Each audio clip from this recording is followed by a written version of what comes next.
Bueno, muy buenas tardes. Reciban un cordial saludo de la Escuela de Capacitación Judicial, doctor Arturo Celedón Castrillo.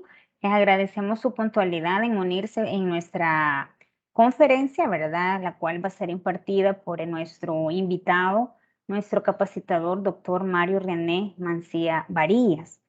Y esta actividad, como ustedes sabrán, la tuvimos que reprogramar para esta fecha, pero ya estamos retomando, ¿verdad?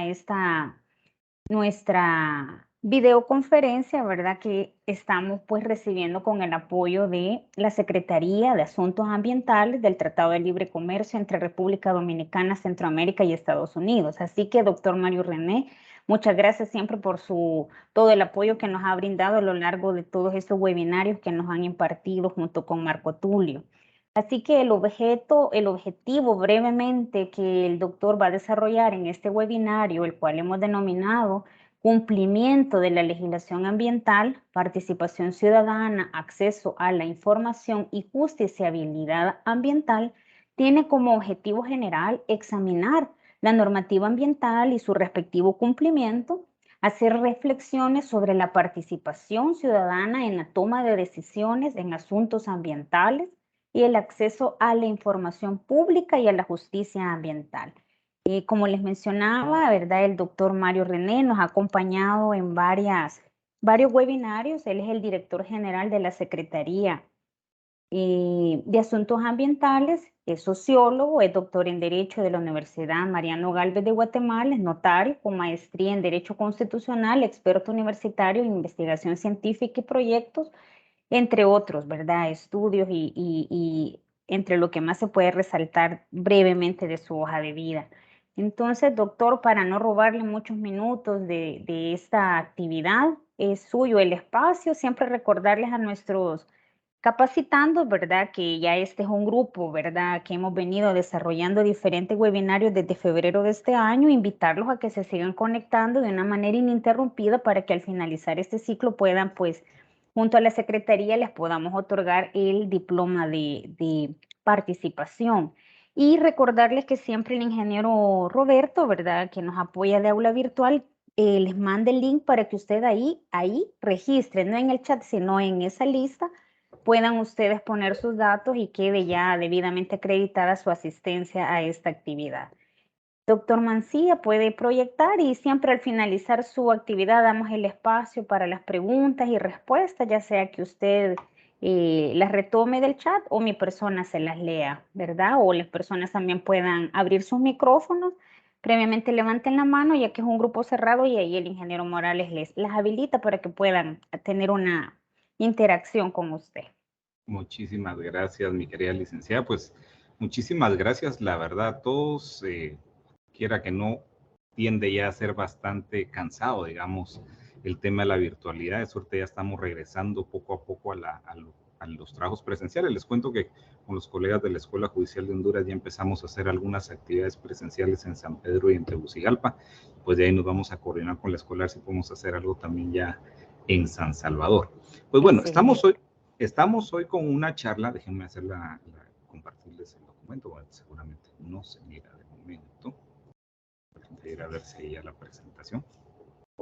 Estamos con un tema que, digamos, en parte es muy interesante, pero en parte no deja de ser un tanto polémico, básicamente porque el instrumento más desarrollado que tenemos con relación al tema que nos toca tratar hoy es precisamente el acuerdo de Escazú, que como ustedes bien saben, y si los datos de la Secretaría de CEPAL no mienten, digamos, El Salvador no firmó el instrumento y por supuesto no se ha adherido y no lo ha ratificado. Solo son 2 países en Centroamérica los que no han seguido ese proceso. No obstante, esta idea de cumplimiento de legislación ambiental, participación ciudadana, acceso a la información y la justiciabilidad ambiental, la verdad es que viene de bastante tiempo atrás. El acuerdo de Escazú solo de alguna manera codifica, digamos, prácticas, jurisprudencia y algunos otros instrumentos internacionales de los cuales El Salvador sí es parte y que van conteniendo, digamos, estas mismas 3 ideas, aunque un poco de manera dispersa.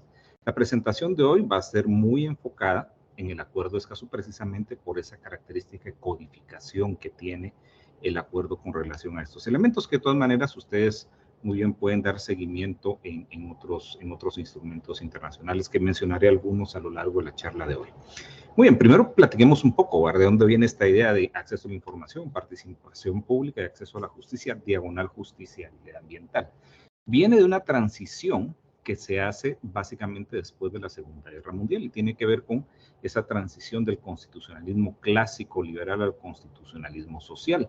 Ese constitucionalismo clásico liberal fue el que dio origen al concepto de Estado de Derecho, mientras que hoy día hablamos un poco más de Estado constitucional de derecho. Y pareciera ser, digamos, un juego de palabras y sin embargo no lo es. En el inicio, básicamente en el Estado de Derecho, que es derivado de esta constitución original, 1800 y pico, 1700 y pico en el caso norteamericano en adelante, lo que sucedía es que la constitución se veía como un programa político. Y las leyes, si bien es cierto, estaban sometidas a la constitución, en realidad las leyes eran casi que de una naturaleza un poco diferente al estatuto constitucional. Y eso fue generando, digamos, en todos los países del mundo, un sistema de gobierno o unos sistemas de gobierno donde el poder burocrático se fue separando muy rápidamente del soberano. Entonces el poder realmente residía, primero en principio, en términos normativos, en las asambleas o congresos. Y esto se volvió el elemento central del Estado. Es más, ustedes todavía pueden ver algunos países como Inglaterra, por ejemplo, donde la soberanía radica en la asamblea, en el parlamento o el congreso. Sin embargo, conforme va avanzando esto, bueno, primero que nada, se genera, digamos, una serie de problemas conceptuales, pero también de problemas normativos. Y es que al poner el poder en el centro del Estado como motor, digamos, como idea motriz del Estado de Derecho, entonces el sujeto humano, la persona, el soberano, fue desplazado y se desplazó a un sujeto sometido al poder político. Y ustedes lo verán, seguramente lo han visto en su vida antes de ser miembro del organismo judicial, en su vida privada, de estudiantes, etcétera. Cómo en realidad en nuestros países, y eso se multiplica en muchos países del mundo, no solo en nuestra región, el ciudadano siempre se acerca al poder casi como suplicando, ¿verdad? Como pidiendo, el poder hace el favor de, digamos, entregar unos ciertos servicios y unos ciertos bienes públicos. Y esto viene históricamente de esta forma de entender el derecho. Entonces, eso creó una cultura de secretividad administrativa. Recuerden sus cursos de derecho administrativo, cuando nos decían nuestros profesores que el derecho administrativo en realidad no es el derecho del Estado, sino el derecho del ciudadano para negociar, interactuar y defenderse del Estado. Entonces, esta cultura de secretividad administrativa generó también un ejercicio unilateral del poder público sin mucha cuentadancia, y el ciudadano pasó de ser realmente ciudadano a ser súbdito un poco del poder público, muy sometido a las órdenes administrativas y judiciales y con una falta bastante clara de recursos o de garantías para poder oponerse al poder público. Al no tener esos elementos, el problema fundamental de estos procesos fue que el poder se fue encerrando en sí mismo, mientras que la Constitución iba por otro lado. Esto básicamente está organizado alrededor de las leyes ordinarias, el poder derivado. Entonces, cuando se empieza a recuperar post Segunda Guerra Mundial la idea de que la Constitución no solo es programa político, sino también es norma jurídica, eso ya lo estudiamos todos nosotros en nuestros cursos de Derecho Constitucional. Es norma política y es suprema, es indisponible y es imperativa, esos famosos tres conceptos propios de la Constitución. Se desplaza entonces de nuevo al poder público, a los funcionarios del poder público, del centro de interés del gobierno y del Estado, y se pone de nuevo a la persona humana en ese lugar. Esta idea de vida buena, de derechos de las personas, de protección de la persona, digamos, vuelve a tomar centralidad en este Estado de Derecho constitucional.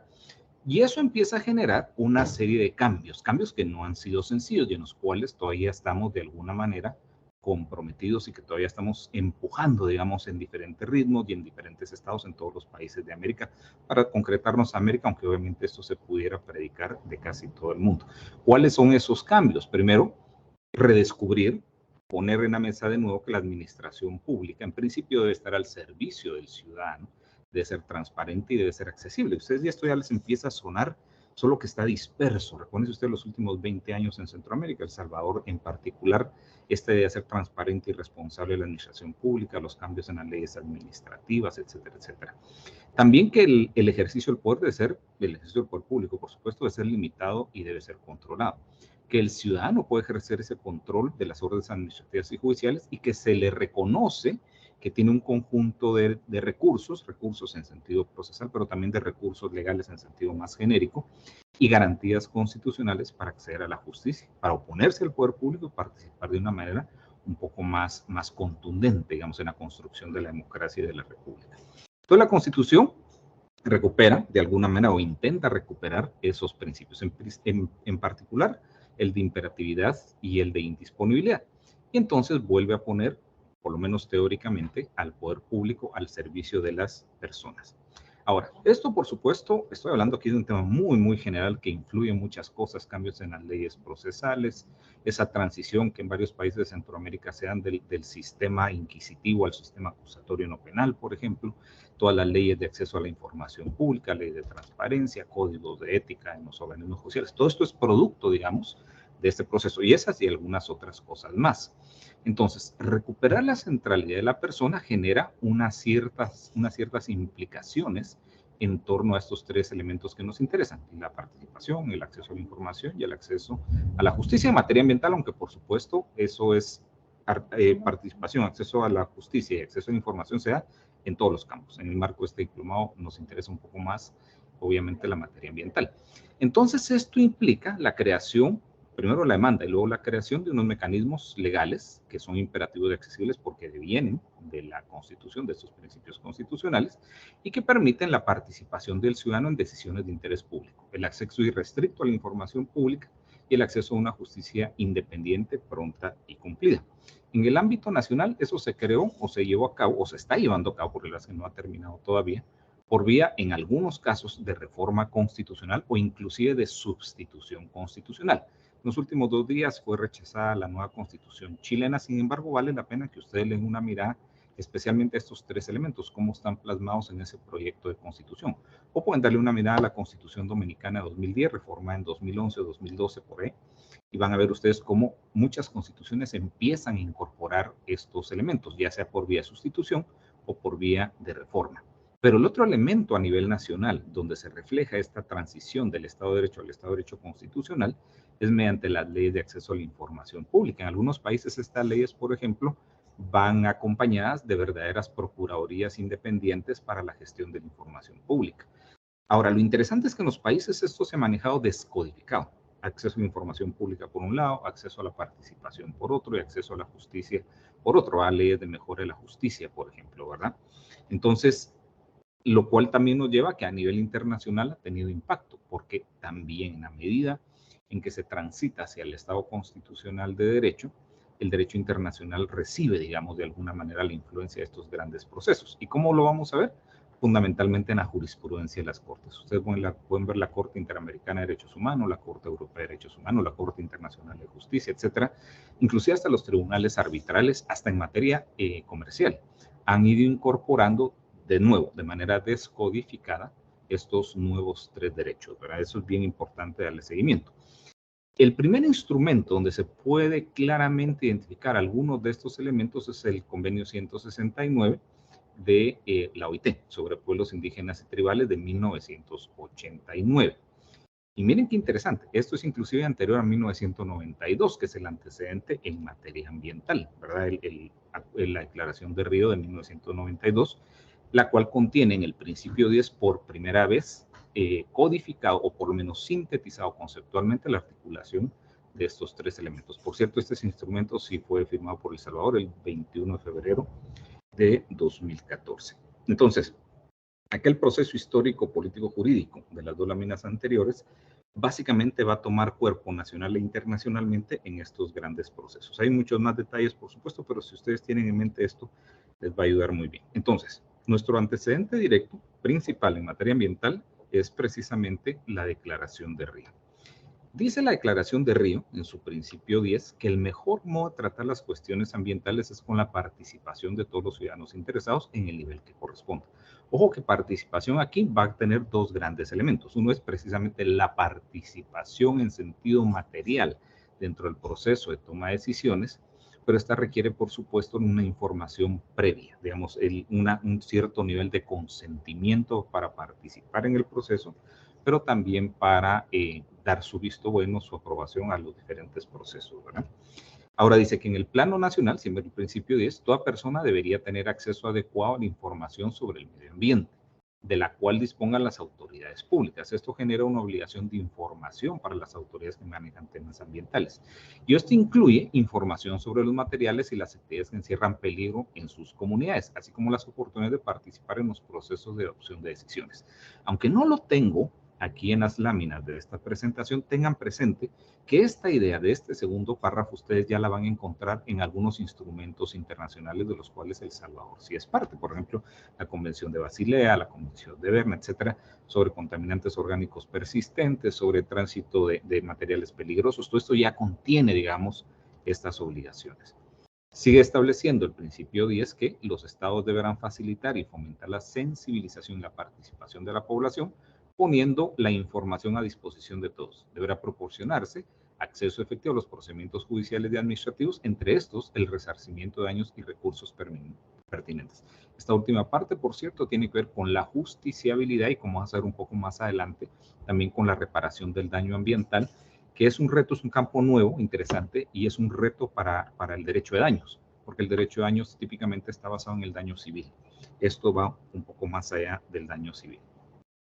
¿Cuáles son los efectos normativos y jurisprudenciales de este principio 10? Recuerden que el principio 10, vuelvo a insistir para que no se les olvide, no nos olvidemos de esto, es digamos, para efectos nuestros, el primer instrumento internacional donde se sistematizan los tres derechos en un solo párrafo, en un solo instrumento que luego se codifica en el Acuerdo de Escazú. Entonces, el primer paso hacia la concreción del principio 10 se dio en Europa, con la adopción del convenio de Aarhus. Perdón mi pronunciación, no tengo la menor idea cuál es la pronunciación exacta de este convenio.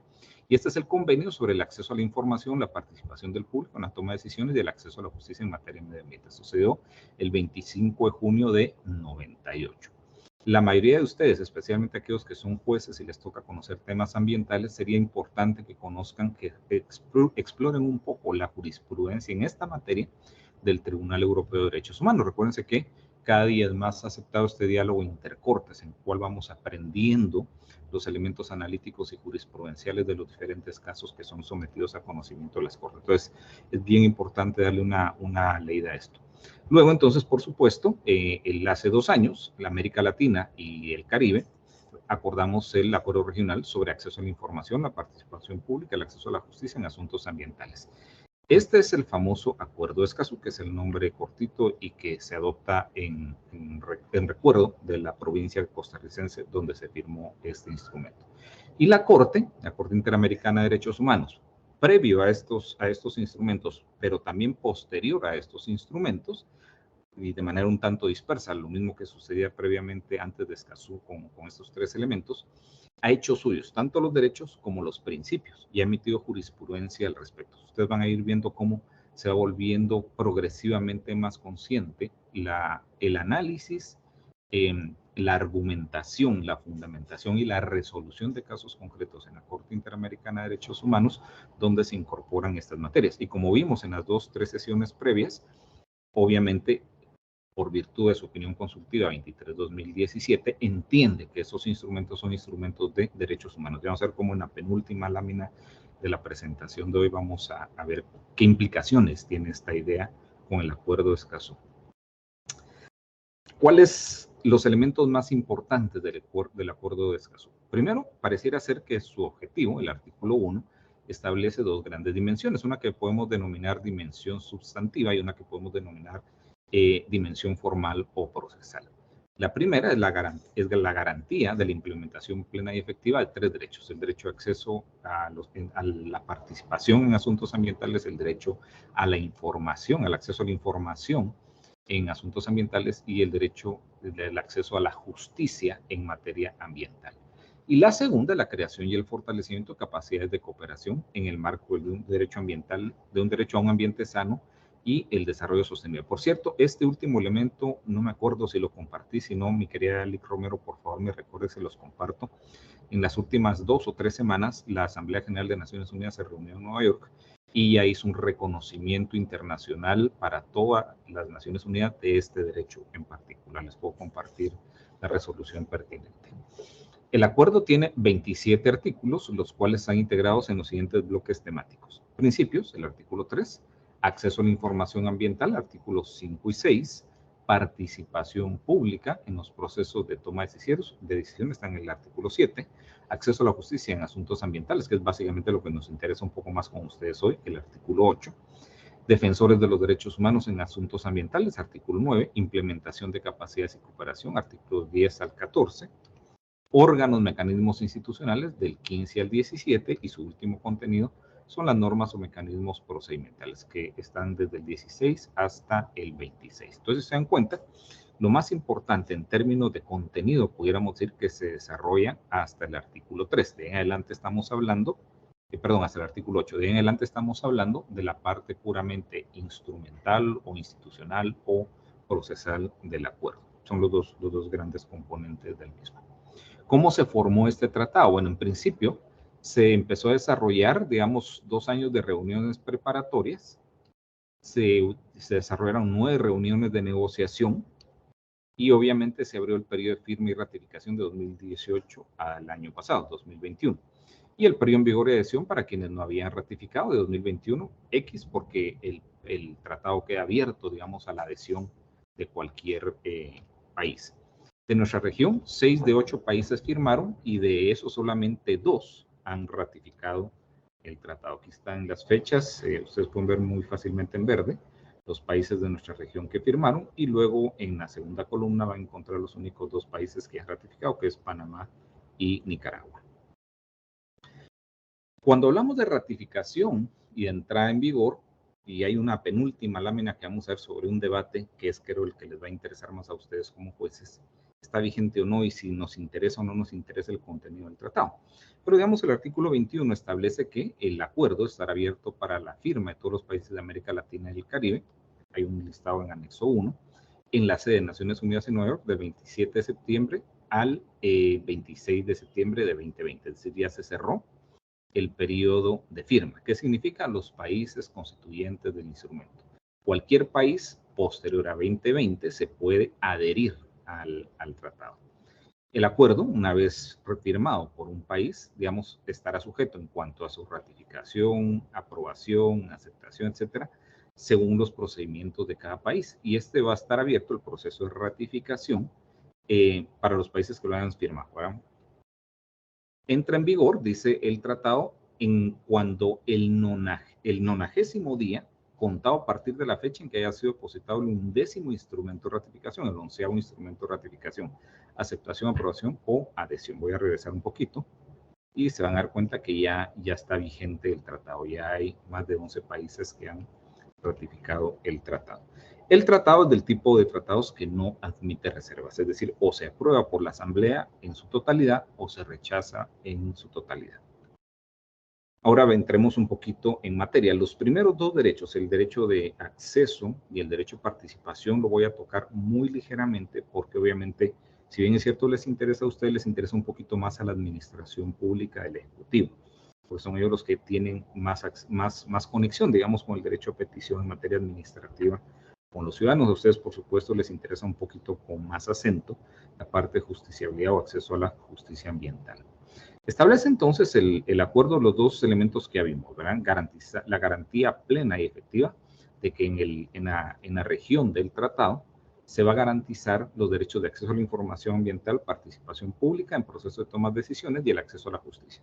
Estos 3, mis queridos amigos, son derechos ambientales o son derechos humanos ambientales. Tienen ya esa característica. Y por otro lado, se garantiza la creación y fortalecimiento de las capacidades y la cooperación. Puse en 2 colores diferentes esto, lo que les había dicho, para separar claramente los 2 contenidos, los componentes sustantivos de los contenidos o componente institucional procesal. Y esto tiene importancia con la pregunta, ¿es necesaria la entrada en vigencia o no de un instrumento de este tipo en mi país para que mi país tenga algún tipo de obligaciones al respecto? Ténganlo presente, son 2 partes diferentes y lo vamos a discutir un poquito hacia el final de la charla. Algunas definiciones esenciales, que estas ya son definiciones legales. Derecho de acceso, se entiende el derecho de acceso a la información ambiental, el derecho a la participación pública en los procesos de toma de decisiones y el derecho a acceso a la justicia, es decir, los famosos 3 derechos. Esto es el contenido sustantivo y son obviamente derechos humanos ambientalmente ya reconocidos, ya confirmados inclusive por la Corte Interamericana de Derechos Humanos, y si ustedes rastrean, es muy probable que inclusive la Sala de lo Constitucional en El Salvador, en el caso de Guatemala, la Corte de Constitucionalidad, ya hayan reconocido en otras sentencias de manera dispersa estos tres derechos. Por información ambiental se entiende cualquier información escrita, visual, sonora, electrónica o registrada en cualquier otro formato relativo al medio ambiente y sus elementos y los recursos naturales, incluyendo aquella que esté relacionada con los riesgos ambientales y sus posibles impactos adversos asociados o que afecten o puedan afectar al medio ambiente y la salud, así como la relación con la protección y la gestión ambientales. Esto es bien importante, esta definición es increíblemente importante y por favor tengan presente que se va a conectar mucho con la charla del próximo mes, que en realidad es este mes, el último martes de este mes, sobre el Tratado de Libre Comercio, en particular el mecanismo de comunicaciones ambientales y el artículo 17.13, donde el tema ambiente, derechos humanos ambientales, ya está conectado claramente con el tema salud. ¿Cuáles son los principios que contiene el Acuerdo de Escazú, que son derivados de la Declaración de Río, pero ojo, que también están reconocidos por la Opinión Consultiva 23-2017?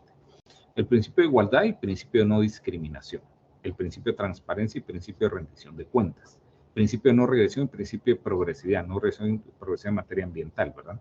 El principio de buena fe, que está clara, múltiplemente reconocida en todos los tribunales internacionales del mundo, el principio preventivo, el principio precautorio, el principio de equidad intergeneracional, el principio de máxima publicidad, el principio de soberanía permanente de los estados sobre sus recursos naturales, el principio de igualdad soberana de los estados y el último es el principio pro persona. Y ustedes se dan cuenta, muchos de estos principios ya están siendo usados en la práctica judicial de nuestra región. Lo que sucede es que se han ido utilizando, se han ido derivando a partir de la argumentación, de la interpretación de los tribunales, pero de manera poco sistematizada. De alguna manera, aunque no seamos, en el caso de El Salvador todavía no sea parte del Acuerdo de Escazú, sí que se presenta al menos como un instrumento que podemos utilizar como una regla de interpretación integral sobre estos tres elementos. Estos principios, recuerden, ya son parte del sistema interamericano de derechos humanos reconocido por la Corte. Muy bien, muy rápidamente tratemos accesibilidad de información, luego vamos a ver acceso a la participación y vamos a poner un poquito más de énfasis en la parte judicial. Establece el tratado que cada parte deberá garantizar el derecho del público a acceder a la información ambiental que está en su poder, bajo su control o custodia. Son tres conceptos diferentes, el que tiene directamente bajo su poder, información que no esté bajo su poder, pero está bajo su control, o que lo tiene en custodia, aunque no sea del Estado, de acuerdo con el principio de máxima publicidad. El alcance, este derecho, tiene varios elementos. Primero tiene un alcance. El alcance tiene fundamentalmente tres elementos: solicitar y recibir información, ser informado de manera expedita y ser informado del derecho a impugnar o recurrir la no entrega de la información. Son bastante sencillos, es decir, tener un mecanismo para acceder a la información, ser informado de esa información que ha sido solicitada, pero también ser informado que en caso de no recibir esa información, tiene unos mecanismos que le permitan oponerse o luchar, digamos, legalmente por obtener esa información. Hay unas ciertas condiciones en las cuales la información pública ambiental puede ser denegada, pero están reguladas muy taxativamente en el tratado. Hay también unas condiciones aplicables a la entrega de información ambiental, como el formato de entrega, la información, plazos excepcionales, obligaciones de notificar. Esto pudiera chocar un poco con legislación ya presente en los países, porque por alguna razón en el Acuerdo de Escazú sí se tienen plazos muy puntuales. Hay mecanismos de revisión independientes y se establece la obligación de que cada parte va a designar uno o más organismos, instituciones que sean imparciales y que sean autónomas para que se promueva la transparencia en el acceso a la información ambiental y que les permita también fiscalizar el cumplimiento de las normas. Entonces, si se dan cuenta, son 4 mecanismos muy interesantes. Y hay algunas otras disposiciones que no las vamos a tratar hoy, pero que están ahí en el tratado.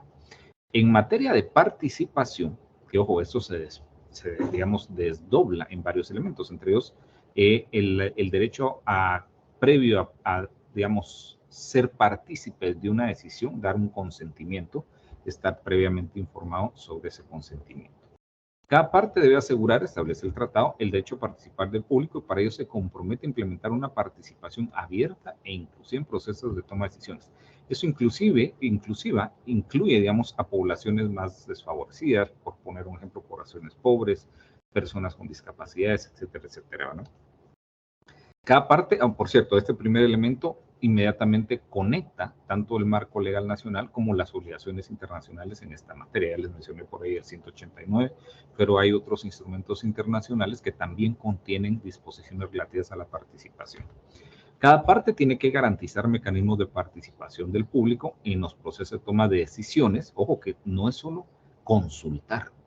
El derecho incluye el derecho a participar en la toma de decisiones, revisiones, reexaminaciones o actualizaciones relativas a proyectos y actividades, así como otros procesos de autorizaciones ambientales que tengan o puedan tener un impacto significativo sobre el medio ambiente. Si se dan cuenta, normalmente a un juez esto no le va a tocar. Lo que le va a tocar al juez es revisar si la autoridad administrativa cumplió o no cumplió con estas obligaciones. Cada parte promoverá la participación del público en procesos de toma de decisiones, revisiones, reexaminaciones o actualizaciones distintos a los mencionados en el párrafo 2, relativos a asuntos ambientales de interés público, tales como, y miren qué interesante, mientras que el párrafo 2 es estrictamente en materia ambiental, el párrafo 2 en temas no ambientales, pero conectados con la materia ambiental. Por ejemplo, el ordenamiento del territorio. Nuestra región lamentablemente tiene muy malos procesos, políticas y normativas de ordenamiento territorial, la elaboración de políticas, estrategias, planes, programas, normas, reglamentos que tengan o puedan tener un significativo impacto sobre el medio ambiente. Entonces, claramente esta tercera obligación segmenta los temas puramente ambientales en los cuales se puede participar, de aquellos temas que no son puramente ambientales, pero que pudieran tener un impacto en el ambiente, donde por supuesto también se tiene que promover la participación. Llegamos entonces al tema de justicia en asuntos ambientales. Recuerden si ustedes, mis queridos amigos, seguramente lo han discutido muchísimo en la escuela, en el ámbito del organismo judicial en El Salvador. Todos estos procesos que arrancan más o menos hacia finales de los 80s, principios de los 90s, de cómo hacer más independientes, más autónomos a la judicatura, los famosos códigos de conducta o códigos éticos de los organismos judiciales, cómo hacer accesible la justicia, hacerla más humana, más cálida, digamos, para que el ciudadano participe. Pues esto viene en este sentido, solo que obviamente en materia ambiental. Y establece el tratado que cada parte garantizará el derecho a acceder a la justicia en asuntos ambientales de acuerdo con las garantías del debido proceso. Nada extraño aquí. Y aquí lo que sí podemos introducir es el concepto de debido proceso ambiental, que de repente en otro diplomado podemos hablar ya puramente de derecho procesal ambiental. Hay cosas muy interesantes que están pasando por ahí. Cada parte asegurará, en el marco de su legislación nacional, el acceso a las instancias judiciales y administrativas para impugnar y recurrir en cuanto al fondo y al procedimiento cualquiera de los elementos siguientes. Cualquier decisión, acción u omisión que esté relacionada con el acceso a la información, que era lo que les decía.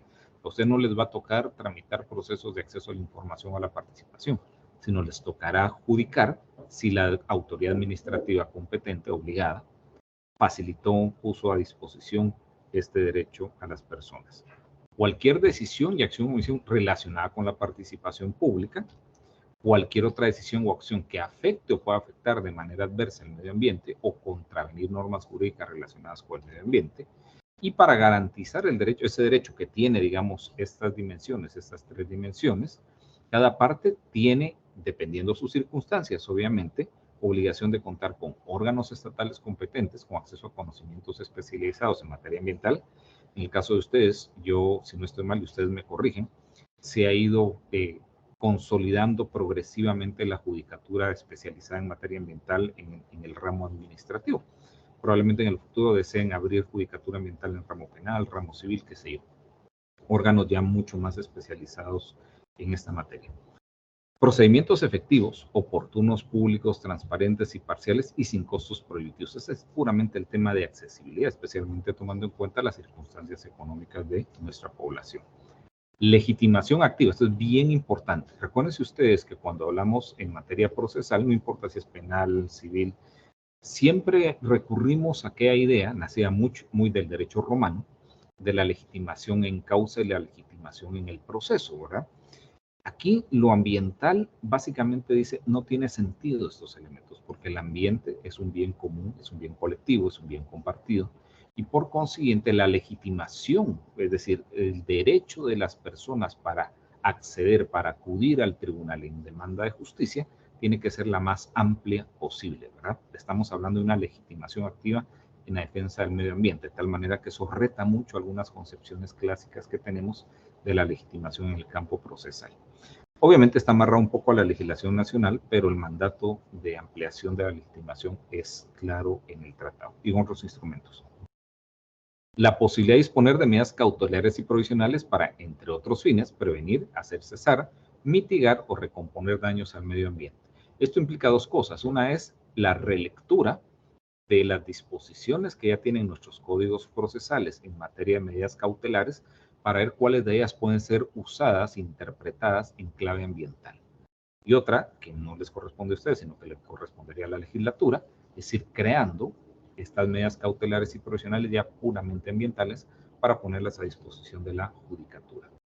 El otro elemento es las medidas para facilitar la producción de prueba del daño ambiental cuando corresponda y sea aplicable, como la inversión de la carga de la prueba y la carga dinámica de la prueba. Son dos conceptos, miren qué interesante, estamos hablando aquí de un nuevo derecho procesal, un nuevo derecho claramente de contenido ambiental, técnico, científico, que pues ya están las bases internacionales y las obligaciones del Estado, faltan todavía obviamente muchos pasos por andar.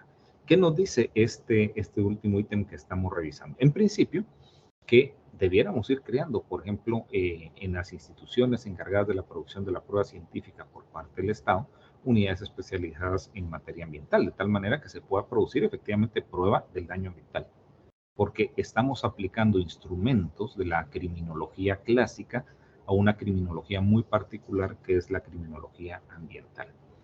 Mecanismos de ejecución y cumplimiento oportunos de las decisiones judiciales y administrativas. Pues recuérdense, el ambiente no puede esperar, hay decisiones que tienen que implementar de manera efectiva e inmediata.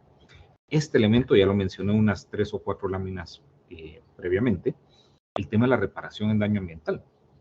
Cómo creamos, digamos, unas herramientas que permitan identificar, ponderar y sancionar la reparación del daño ambiental, de tal manera que se pueda, en la medida de lo posible, volver al estado previo el elemento ambiental dañado, restaurarlo si no se puede volver al estado previo, compensarlo si no es posible restaurarlo y obviamente incluir el pago de una sanción, satisfacción o garantías de no repetición para que las personas afectadas sean reparadas, el sistema sea reparado y obviamente se creen los instrumentos financieros apropiados para recuperar estos elementos que van a ser, ojalá, ponderados en sentencias, porque hoy no los tenemos también. Si un juez hoy emite una sentencia señalando una medida de reparación ambiental, pudiera encontrarse con el problema de a quién le asigno la tutela, ejecución y control de esos recursos, cuando obviamente no acaecen en persona individual, cuando no es la persona individual a quien se le tiene que dar esta reparación. También establece el tratado que para facilitar el acceso a la justicia del público en asuntos ambientales, cada parte tiene que establecer medidas para reducir o eliminar barreras al ejercicio de este derecho. Básicamente acercar más la justicia, facilitar más la justicia, medios de divulgación, es decir, invertir un poco en cómo capacitamos y divulgamos entre la sociedad las herramientas para acceder a estos mecanismos legales de justicia ambiental. Mecanismos de sistematización y difusión de las decisiones judiciales y administrativas en materia ambiental, es decir, cómo creamos nuestra base de datos de jurisprudencia ambiental, de tal manera que jueces, administradores y público en general puedan entender cuál es la interpretación vigente, obligatoria para estos temas. El uso de la interpretación o la traducción de idiomas distintos a los oficiales, esto no es un gran problema en El Salvador porque obviamente la población es bastante uniforme y todo el mundo habla español, pero es un tema importante en otros países donde hay más de un idioma oficial. Para ser efectivo el derecho a la justicia, se establece la obligación de que cada parte tiene que atender de manera particular, tomando en cuenta sus características, las necesidades de personas o grupos en situación de vulnerabilidad. Y esto implica la creación de mecanismos de apoyo, asistencia técnica, asistencia jurídica gratuita, etcétera, etcétera. Hay obligaciones complicadas, por supuesto. Hay otros contenidos que no vamos a ver en detalle. Primero es que hay disposiciones propias para proteger o establecer ciertos mecanismos de defensa para los defensores de derechos humanos en materia ambiental. Hay mecanismos de fortalecimiento de capacidades, tanto para entidades del Poder Judicial como del Poder Ejecutivo que tienen competencia en materia ambiental. Hay un mecanismo de cooperación y financiamiento. Hay un centro de intercambio para la información. Hay mecanismos para facilitar la implementación nacional. Hay un fondo de contribuciones voluntarias. Y está el mecanismo por el cual se revisa el cumplimiento del tratado y los planes interanuales del tratado, que es la conferencia de las partes. Muy bien, voy a hacer una pausa en este momento. Hasta este momento les estoy hablando a ustedes de un instrumento, insisto, como lo hice al inicio de la charla, que todavía técnicamente hablando no es obligatorio en El Salvador porque número 1 no lo firmó y número 2, por supuesto, no lo ha ratificado. Pero les decía al inicio de la charla que el proceso por el cual se produce el Acuerdo de Escazú como una especie de codificación de estos 3 derechos no es nada más que un proceso, una evolución previa, que viene de esta idea de que tenemos que recuperar el Estado constitucional de derecho y poner de nuevo a la persona humana en el centro de las preocupaciones del Estado y al servicio de quién debe estar el poder público. Entonces, aunque el instrumento no está ratificado en El Salvador, podemos decir que hay 3 posiciones básicas, mis queridos jueces. Yo no les voy a decir cuál es la correcta. Ustedes tienen que hacer uso de su sana crítica razonada para saber desde su posición jurídica, desde su interpretación y su filosofía jurídica, cuál de estas pudiera ser posible para El Salvador. La posición clásica es no hay obligación, ¿verdad? Pudiera haber ahí una obligación por el lado de ciertas obligaciones universales, pero básicamente la posición clásica nos establece 3 principios. Inter res acta, que es básicamente las obligaciones vienen solo de las partes, de los números de las partes que han firmado un instrumento. Ex consenso ad vinculum, es decir, que solamente una vez cuando hemos manifestado el consenso se genera el vínculo, y por supuesto El Salvador no ha ratificado. Y finalmente, pacta sunt servanda. Lo pactado se tiene que cumplir. Ninguno de estos 3 elementos permite hacer una interpretación de que se genere alguna obligación legal del Acuerdo de Escazú hacia El Salvador. Hay una posición intermedia. Y dado que los países firmantes reconocen derechos humanos ambientales y estos han entrado en vigencia, aun si los países firmantes no han ratificado el tratado. Y cuando digo firmantes, aquí ya no me estoy refiriendo solo a Escazú, sino me estoy refiriendo ahora ya al sistema interamericano de derechos humanos. Recuerden que Escazú lo único que hace es codificar obligaciones que ya están en otros derechos. ¿Qué significaría? Que la primera parte, regresamos aquí a la mina que les puse, pero no quitarla para no generar ruido. La primera parte que les mencioné, que habían 2 contenidos, uno sustantivo y otro institucional o procedimental, este segundo no generaría obligación para El Salvador. Pero sí se podría decir que en cierta medida los derechos humanos de acceso a la información, acceso a la participación y acceso a la justicia quedan plenamente reconocidos y codificados como elementos articulados. Ya sé que en El Salvador, inclusive en legislación y jurisprudencia, estos elementos también ya han ido siendo reconocidos. Y por último, tenemos obviamente la perspectiva de derechos humanos. Y dado que, miren qué interesante, los derechos humanos son universales, es decir, todas las personas tienen de igual condición con respecto a esos derechos en cualquier lugar y en cualquier tiempo. Basta con que se reconozca en cualquier lugar del mundo para que un salvadoreño, pues yo también tengo este derecho, aunque el instrumento no haya sido ratificado. Y son incondicionales y obligatorios, es decir, que no requieren ninguna condición para su goce y tanto las personas como los estados tienen la obligación para respetarlos. Miren qué interesante, qué potente son las implicaciones de la opinión consultiva 23-2017. Si los instrumentos ambientales son instrumentos de derechos humanos y esos 3 derechos humanos esos 3 derechos ambientales son derechos humanos, ergo, aunque ningún país o pocos países de América lo hayan firmado, el solo reconocimiento de un instrumento internacional cumple con estos principios que estamos viendo acá. Como les digo, ustedes tendrán que elegir, según su sana crítica razonada, cuáles son los elementos importantes para ustedes. Ahora, dicho eso, la idea de participación, consentimiento previo informado, acceso a la información, justicia ambiental, aunque no existiera Escazú, y aquí era lo que quería, con esto voy cerrando ya la charla de hoy, se encuentra en un montón de tratados internacionales en materia ambiental que El Salvador sí ha ratificado. CITES, por ejemplo, o la Convención Mundial de Diversidad Biológica o la Convención Centroamericana de Diversidad Biológica. Todos contienen estos elementos descodificados, que es la clave, no lo olviden. Presenté hoy Escazú básicamente porque nos ofrece una interpretación de conjunto de los 3 derechos. Pero los 3 derechos ya están presentes en la mayoría de acuerdos multilaterales ambientales. Los 3, 1 o 2, siempre ustedes pueden revisar y se van a encontrar cómo están presentes estos elementos en la mayoría de los acuerdos multilaterales ambientales. Aquí, básicamente, a la segunda o tercera charla les compartimos el compendio de tratados ambientales ratificados por El Salvador. Revísense, los van a encontrar cómo esos elementos ya están ahí. Y adicionalmente, otros tratados de naturaleza comercial, es decir, no tratados de derechos humanos ni tratados ambientales, ya contienen también estas obligaciones. Veamos CITES, por ejemplo, y el DR-CAFTA, con el cual vamos a abrir la charla de la siguiente charla. Ya contienen estos elementos de una manera clara e indubitable, no sistematizada como la tiene Escazú.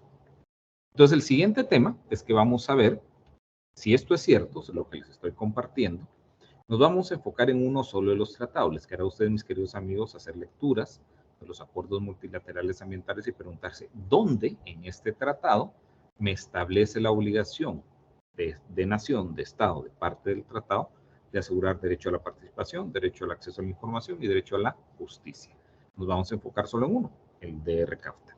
Y en el DR-CAFTA, ¿qué es lo que vamos a ver? Los antecedentes del tratado y por qué se incluye el tema ambiental en un tratado comercial, porque eso es básicamente la naturaleza de este tratado.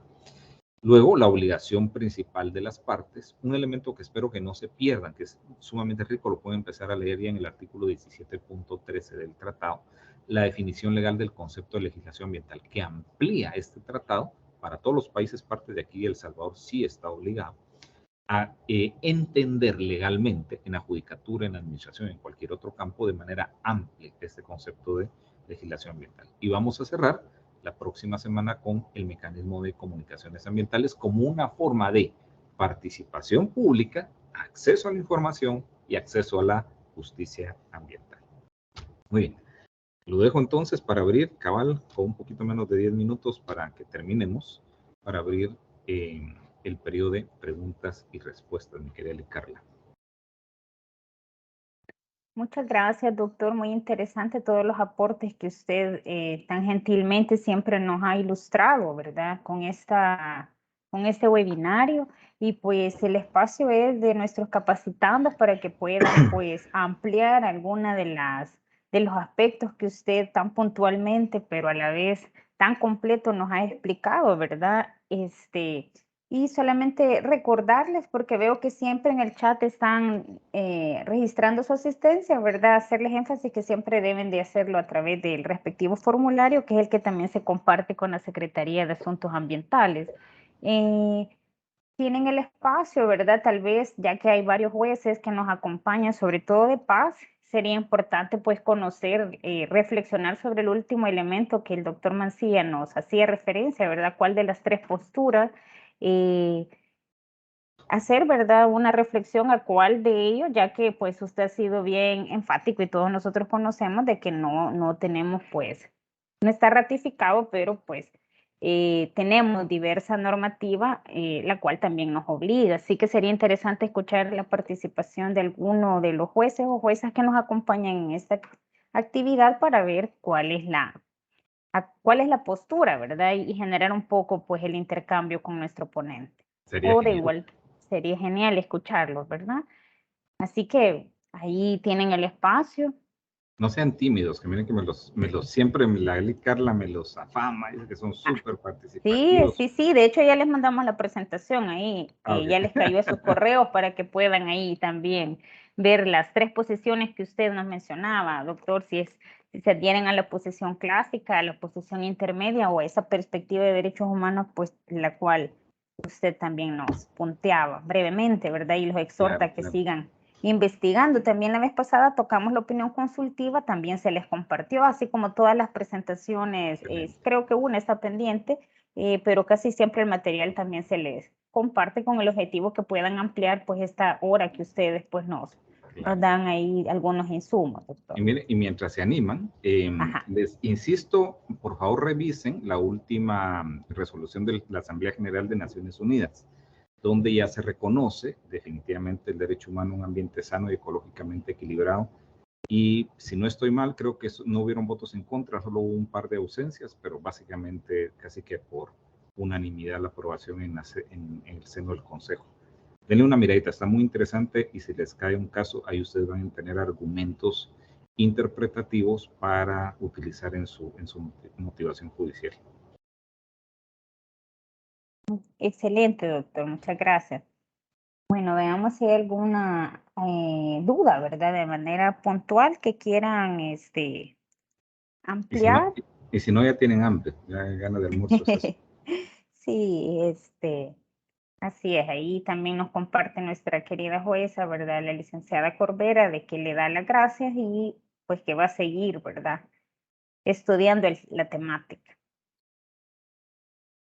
Bueno, igual, mientras hacen alguna intervención, doctor, entonces, tal como usted lo adelantó, ¿verdad? Para efectos de agenda, pues por ahí también tienen ya la fecha prevista de la otra actividad. Recordarles que solamente son 10 webinarios, ya vamos pues a iniciar la octava. Para el día, la tenemos prevista para el día 27 de este mismo mes, ¿verdad? Siempre de 2 a 3 de la tarde. Ahí también creería que nos va a estar acompañando usted, doctor, o bueno, alguno de sus colegas. Creo que vamos a estar los dos. En la siguiente Okay. va a estar el director de la Secretaría, el maestro Guzmán. Perfecto, perfecto. Entonces, bueno, ahí estaría acompañándonos ustedes, ¿verdad? Ya sería la novena conferencia y solo culminaríamos pues este ciclo que se ha coordinado con ustedes con la de noviembre. Entonces, así es. Bueno, entonces si no hay ningún comentario o alguna pregunta, no sé si usted tiene ahí algo más que añadir, doctor, o si no, pues daríamos por finalizada la conferencia prevista para este día, siempre contando con todos sus conocimientos. Gracias. Mire, no sé si es abusar, mi querida Lick, pero a veces a uno las preguntas se le vienen después de que ya terminó el evento. Si pudiéramos, Bueno. no sé, si de repente se las pudieran enviar a usted o si pudiéramos Perfecto. de repente armar algún espacito, no sé, en plataforma, en algo, tipo foro de preguntas y respuestas. Bueno, perfecto. ¿verdad? Podemos ampliar con un foro en nuestra plataforma virtual. Quizás ahí usted coordinaríamos y como tenemos la base, ¿verdad? De todos y todos los inscritos, sobre todo los que se han mantenido, ¿verdad? Que empezaron, era un grupo bastante amplio, más de 100, ¿verdad? Pero como siempre desde la primera invitación se les invitó, ¿verdad? A que fueran... a que asistieran de una manera continua, de tal forma que el esfuerzo, ¿verdad?, sea pues así sistemático. Entonces, doctor, sí, podemos retomar lo que usted menciona y crear un foro, ¿verdad?, en nuestra plataforma para poder generar algún tipo de acercamiento aún más, con mayor tiempo y de crear un foro asincrónico. Ahí nosotros podemos, para que usted pueda evacuar alguna consulta. Excelente, muchísimas gracias entonces a todos y les deseo que estén bien de salud, especialmente en estos días. Muchas gracias, doctor. Muchas gracias. Bueno, entonces feliz tarde a todos y todas y nos veríamos pues el día 27 de septiembre, siempre de 2 a 3, contando con el apoyo de la Secretaría de Asuntos Ambientales y darle las gracias al doctor Mancí y desearle pues una feliz tarde. Igualmente, que estén bien. Feliz tarde, cuídese.